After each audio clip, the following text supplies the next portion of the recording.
And Bill we trust. You kidding me?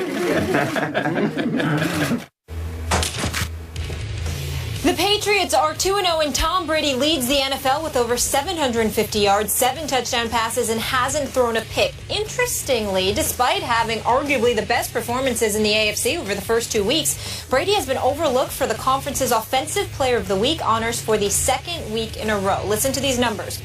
Week 1, it was Marcus Mariota who threw a TD with a QBR of 95.7 against the Bucs, compared to Brady, who also threw 4 touchdowns with a QBR of 91.2 against Pittsburgh. In Week 2, it was Ben Roethlisberger, who had a completion percentage of near 80% and a 99.4 QBR against the Niners, compared to Brady, who threw 466 yards and 3 TDs against the Bills. Did you get all that? A lot of numbers there, Skip Bayless. What do you make of this? Stephen A. Smith, for me, this is somewhere between outrageous and hilarious. Because clearly, in my view, this commissioner in no way wants his league to glorify or honor or award the quarterback who kicked Roger Goodell's behind in a court of law, who picked his case to pieces the way Tom Brady picked to pieces Rex Ryan's defense up in Buffalo last Sunday. Clearly, to me, I'm a Brady fan, but I think I'm being pretty objective here. Tom Brady deserved Player of the Week one or both of those weeks, and there's no way he's going to win a Player of the Week under this commissioner.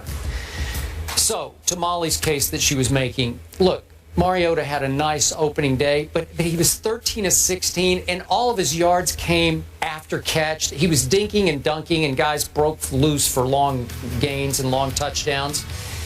Meanwhile, Brady versus Big Ben on opening night. Remember that game? You don't think Brady outplayed Big Ben, albeit in Foxborough, with 4 touchdown passes on opening night? And then this past Sunday, I know Ben had a really nice game and threw 3 touchdown passes at home against the 49ers. And I love Eric Mangini, and they had a great opening night win over Minnesota, but come on, they're not last year's or the year before San Francisco defense. And meanwhile, Tom Brady went up against his nemesis, Rex Ryan, and that top 5 defense in that asylum that was Ralph Wilson Stadium up in Buffalo last Sunday, and destroyed it with 466 yards passing and 3 touchdowns with 0 interceptions. That's not Player of the Week. I'm sorry. That's hands down Player of the Week. But you know what? Here's my bottom line. I love it that Goodell is doing this to the guy I call Psycho Tom. He is fueling the fire that is raging, the bonfire raging inside of Tom Brady right now. And he is going to take it out on opponent after opponent after opponent. And we will all know who deserves many Players of the Week awards, but he won't get one. Thank you very much, Roger. We appreciate that. Do you have any evidence whatsoever that Roger Goodell's responsible for this?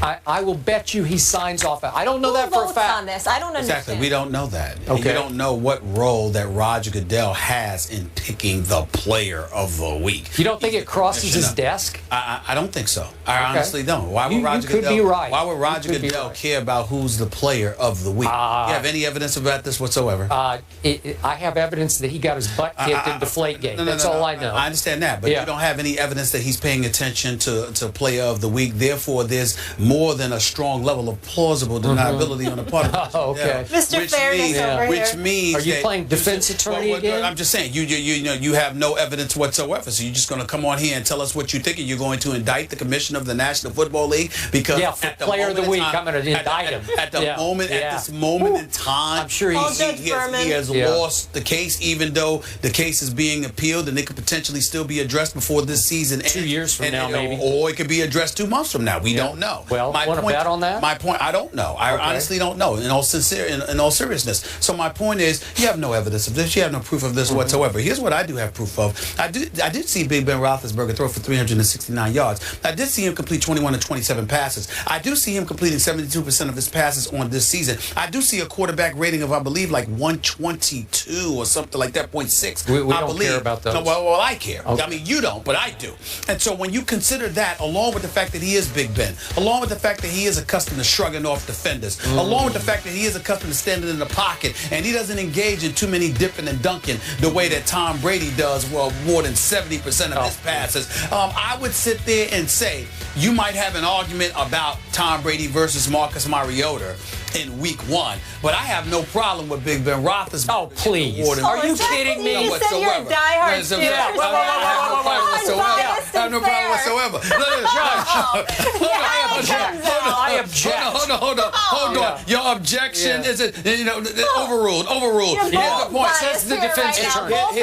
Here's the point. Here's the point, Skip Bayless. What I am trying to say is simply this: Tom Brady and those 466 yards. I can't wait till my man Mark Schlereth gets up in here to defend my position, because as great as Tom Brady is, and there's no debating nor is any questioning his greatness, what I am anxious for Schlereth to break down is how many, and I sort of throw to Gronkowski, I sort of throw it in there at the end of the game to Amendola. I am in no way implying that Tom Brady cannot, nor has he not made those fantastic throws throughout his career, every season after season after season. But primarily, it's a relatively safe passing game, two-step drop, quick drop off. And who does he have to throw too deep? Tell me somebody. Nobody. Aaron Dobson? Again. Seriously. I'm just give saying, me one. No, I'm giving you that. I'm giving you the fact that Tom Brady has been fantastic in that regard on the rare occasion he throws those passes. But what I see Tom Brady doing on a rare occasion, I see Big Ben Roethlisberger having to do over and over and over again. Now, Ben Roethlisberger has been second-tier status, but he has now elevated himself to first-tier status. Ben Roethlisberger is an elite quarterback and a future Hall of Famer in the game of football, still playing right now. When you talk about great quarterbacks in the AFC, I would put Big Ben Roethlisberger at this moment in time even ahead of Peyton Manning. I'm gonna be real with you. I think it's I think it's Brady, Big Ben, and Peyton, as opposed to it being the other way around. Big Ben is no longer on the outside looking in. Okay, that's fine. At that elite status. But so, you cannot put this performance ahead of Tom Brady.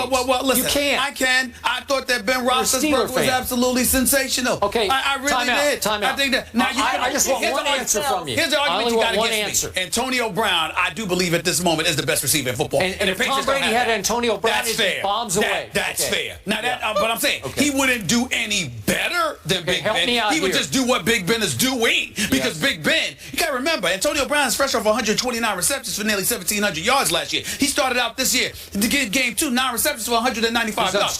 So what I'm saying to you is that Brady would do that. It's not like he would do better than Big Ben is doing. He would just do probably what Big Ben is doing. So we can't take away from what we're seeing from Big Ben. Case dismissed. Okay. I'm about to close my case right now. I need one answer from you. Who had the higher degree of difficulty on Sunday? Ben versus the 49ers at home, or Tom versus Rex Ryan in Buffalo? I would say to you, Tom versus Rex Ryan in Buffalo, because of Buffalo's defense, but I would also make this argument against you. There are many occasions where you have sat across from me and you have made the argument. It was supposed to be difficult. Tom Brady just made it look easy. So I would suggest to you that San Francisco, based off of what we saw Monday night, with Eric Mangini as the defensive coordinator, was supposed to make it difficult. Big Ben just made it look easy. Okay. That's what I'm trying to say. Yeah. But that's what I'm trying to say. You did admit that the higher degree of difficulty was clearly up in Buffalo. On paper, and in terms of going into the season. What happened on the field, Big Ben made it look easy, along with Antonio Brown. How many times has Rex made it look really hard on Tom Brady? How many times has he made it look easy? I recall Tom Brady beating him 45-3. That was the butt fumble game. I recall Tom Brady beating him 9 of the previous 13 times. What's the difference now? He owns Rex Ryan. He knows Rex Ryan. He's familiar with Rex Ryan. Big Ben Roethlisberger don't have to deal with Eric Mangini too much. It's relatively new to him, but he went out there and handled his business. By the end of the year, will the 49ers be a top 10 defense? Yeah, I think so. Oh, you really? So? Really? I believe in Eric Mangini. Okay. I believe in Eric Mangini. I believe they will. Got that on tape. Let's move on to the quarterback I believe in, Eli Manning. The Giants did something in the first 2 weeks that had never been done before, but it's not such a good thing. So, are the G-Men a threat in the NFC East or an accident waiting to happen? Did you write this, Stephen A? Mark Schlereth will tell us. Somebody biting my lines, that's all.